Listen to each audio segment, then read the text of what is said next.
my second Kenner Star Wars story, I went over reproduction blasters, and I used this real blaster as an example, but as you can see, it's broken, and I got it with this Boba Fett figure, for around $18, I believe. But today we're going to be fixing this blaster. It's a real easy fix, just need to glue the handle back onto the blaster.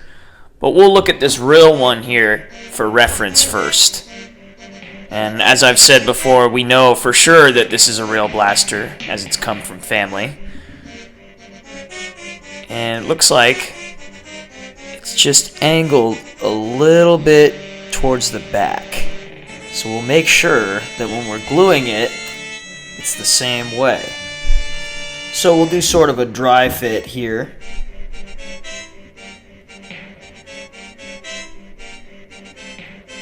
And it looks like that's backwards.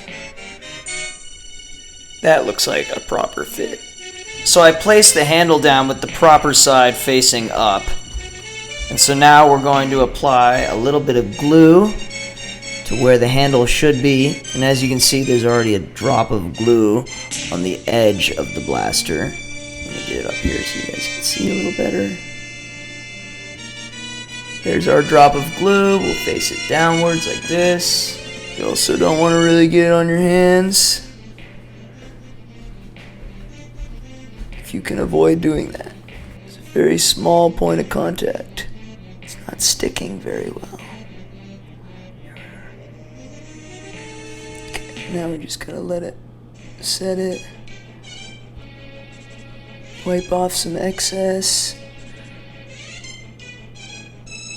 There's a little excess on the edge there. Up! Glued my fingers together a little bit. That's okay. Okay, wiped off all the excess there. Now we just let it sit and cure. As you can see, there's a little bit of a gap there still.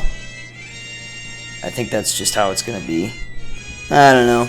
It must have just worn down too much, so there's always going to be that small gap. But once the glue cures, the gap won't actually be there. You'll just be able to see through the plastic because it'll just be super glue and a clear substance instead of the blue plastic. And for those who've never worked with super glue, although it dries very quickly, you must let it cure when using it on plastic. So that basically means you just let it sit so it can kind of meld the plastics together. The two pieces of plastic that you're trying to meld together. It's a chemical reaction that kind of melts the plastic into the other piece of plastic. So we'll just let it sit right here behind 3PO and R2 and in front of the trash compactor.